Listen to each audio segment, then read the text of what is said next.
Hey there, and welcome back to the Hardly Late Show. I'm your host, Chandler. We're going to do things a little differently this episode. I'm kind of testing some stuff out. So basically, this is going to be a little bit more loosey-goosey, hopefully a little more conversational. I'm not sure if you've noticed, but sometimes when I speak, it's very kind of like, I guess, I don't know if it sounds scripted or not, but basically what I do is everything I want to say, I just like write out, and it just becomes like this giant oral essay that I just recite when I'm recording. And like, if you like it, cool. Like, let me know. I'll keep doing it. But I kind of wanted to just, not be so beholden to writing things out. Also, you're probably gonna hear a lot more ums and likes. Yeah, since I'm not writing it out, I kind of have to, rely on my actual brain. So, yeah, uh, yeah. See, like I said, but yeah, this actually leads right into the topic because over explaining yourself and unnecessarily apologizing for things is a symptom of people pleasing. And for those who do not know what people pleasing is, it's essentially just going out of your way to get approval and acceptance from someone that you like, I guess. Maybe not even like, but you just really want that approval and acceptance. And, I'm 32 now. It's something that I've been struggling with pretty much my entire life. It's only recently gotten better as I've gotten older. But yeah, I mean, I've been like, I feel like I was essentially trained like from like a kid to do that, when I was about I guess 10 or so. I moved in with my dad full time with his other kids, my half siblings. And my dad, he's a pretty good guy, but he really subscribes to the tough love approach. So growing up, it was somewhat of a hostile environment. And the way that I just, adapted was, make myself useful, don't get yelled at, and just, do what I'm told. And that pretty much just like evolved into like a people pleasing, mentality slash strategy. And, like I said, it took me most of my life to kind of, undo that programming, still working on it. But I feel like I've made leaps and bounds from where I started.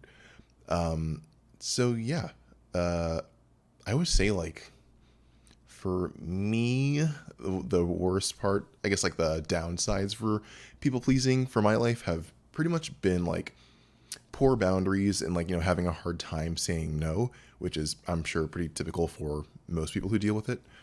But having those poor boundaries essentially is just like, whenever I don't say no and I say yes, it pretty much, I just like, sacrifice my time and energy to do these tasks for people or to show up for people or to give them my time, my energy, and my money that I, typically don't get back, just for, a crumb of validation. Thank you, sir. And, it's not the healthiest thing. There's a lot of, talk in recent, a lot of talk about, like self-love and, and then, that kind of stuff. And I feel like it's a little, like, I feel like it's like nice and convenient to say like, oh, self-love, self-love, self-love. But it's like, when you don't have that template of what that looks like when you're younger, it's like hard to implement when you're older. Yeah. And like other ways in which it has like shown up for me is that, because I'm always saying yes, I do end up having like low energy and low mental bandwidth. And so I'm, tired a lot, also kind of like, resentful because I feel like, I don't have any energy and I can't do the things I want to do because I'm too busy doing things for other people. Also, I guess like maybe I'm projecting a bit, but there is like a loss of respect in the sense that people feel entitled to your time and energy and resources because you are, in their mind, when they think of who will say yes to me, you're the first person that pops up, or I'm the first person that pops up. And, that also causes like a resentment in the sense that, I have a life too, and I kind of want to get back to it. But, I'm taking this time out to help you. And like, of course, it's easy to be like, well, why don't you just say no? And it's like, well, you don't want to strain the relationship, or you don't want to lose that validation or support or approval, because, I guess in my mind that I needed that to survive at the time. Obviously I don't feel that way now that I'm like, well into my 30s, and like, pretty much navigating my own life, and, steering my own ship. But yeah, for a long time, that really kind of like programmed me. I was programmed that way. And, yeah, I guess another thing is like over reliance slash like codependence. Like I said before, when you are someone who always says yes and always goes out of your way to, please people or do things for them, you are like the first on their, like, in their Rolodex. You're the first thing that comes to mind. And, it kind of feels like, they can't get through the day. They kind of, I guess it's specific to the person, but at least in my family, the way things are framed, where it's like, oh, Chandler, we cannot do this unless you do this for us. Or, if you do not do this, we will die. And obviously that's like an exaggeration, but you kind of get the point.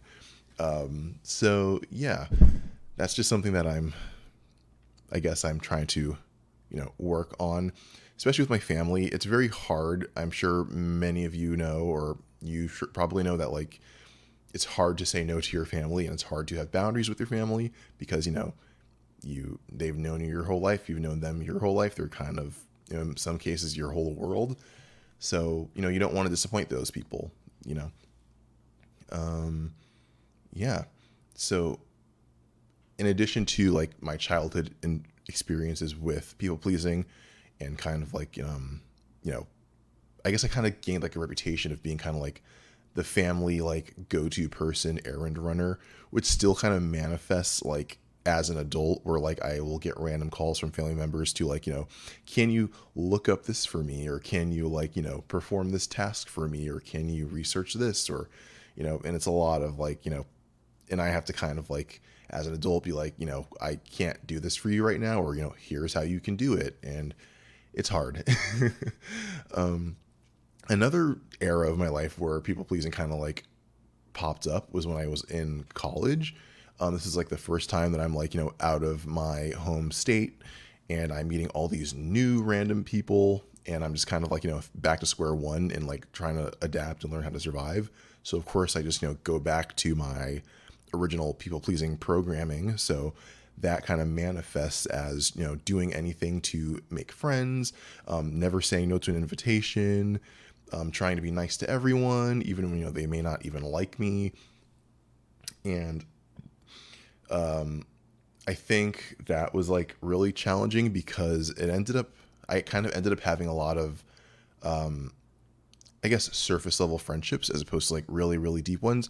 And that's not to discount the, friendships that I've made in college, but like, I think like I just had like a lot of really nice like relationships with acquaintances, but like not a very few people knew who I was. And it's hard to know like when you're a people pleaser, it's hard for people to get to know you, because you're always kind of, doing what they want to do, or agreeing with what they want. And it's like, I can kind of see in hindsight how that kind of strained my relationships with people, or people didn't really trust me, or people didn't feel comfortable around me because they weren't really sure of who I was or where they stood with me. And I feel like I'm a lot better about that now, but yeah, that really plagued me for like the 4 years of undergrad.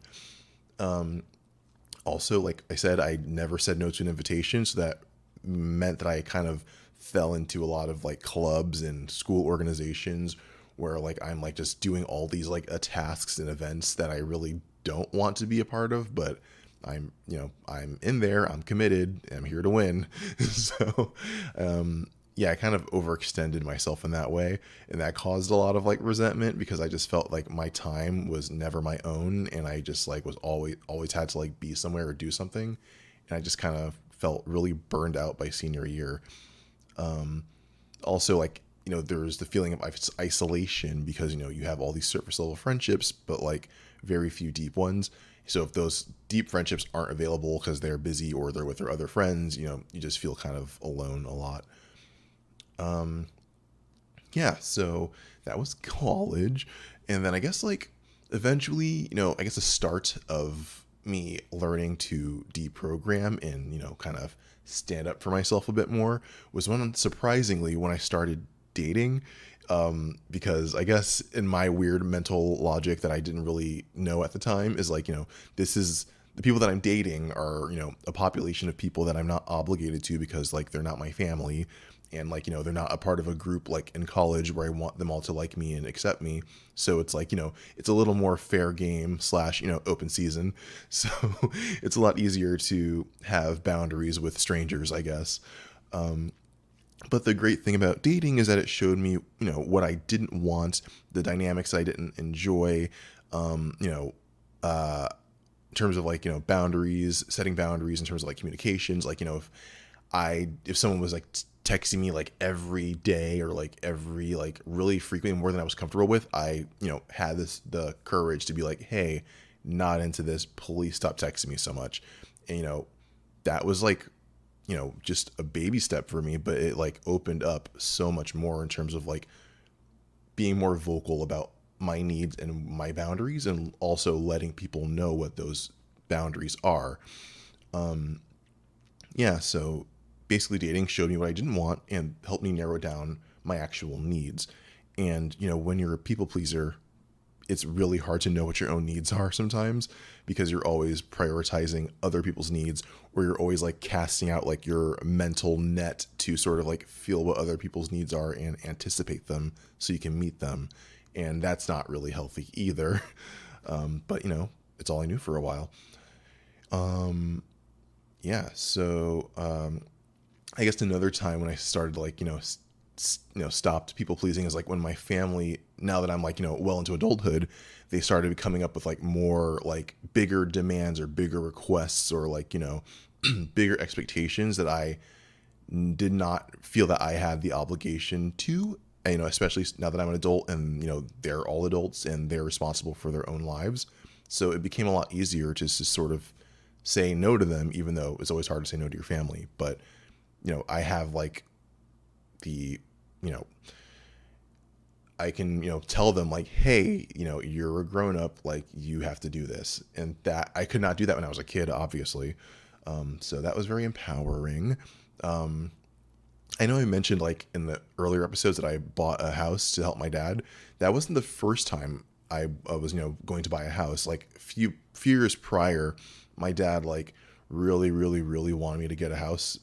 And like, he, how to describe this? My dad and I have like a pretty diplomatic relationship now, but like there are times where he really wants to be very heavy-handed in the guidance of my life, and I have to politely remind him that, I'm steering the ship of my life and I cannot meet all of your demands. And that has caused some tension, but ultimately he's usually pretty understanding about it. But at that time he was, really laying on the pressure of like, oh, you got to get a house, got to get a house, got to get a house. And at the time I was working at a comic book store making like, minimum wage slash like above minimum, a little bit above minimum wage. And it's like, I can't support a mortgage, dude. Like I can't do this. And, he was disappointed, but he was just pretty disappointed. But the big thing I learned about, wow, voice crack there. The big thing I learned about setting boundaries is that people are going to be disappointed when you say no and set a boundary, and you just kind of have to let them be disappointed and sit with it. It's not real. The onus is not on you to feel bad or like, go back and like, pat them on the back and like, oh, I didn't mean it. Oh, I'll say yes now. It's like, no, like let them sit with it. If it was that important to them, typically they would do it themselves or they would find another way. It's not really your obligation, Took me a very long time to learn that, but that has become like my greatest weapon. It's like, you're an adult. You're an adult. You're an adult. So you have to do it yourself. Yeah. Also building up on that, like when it comes to like interpersonal relationships, not just family, but like, friendships, dating, or really like romantic relationships. If I guess, I don't know how to say this, healthy relationships demand respect.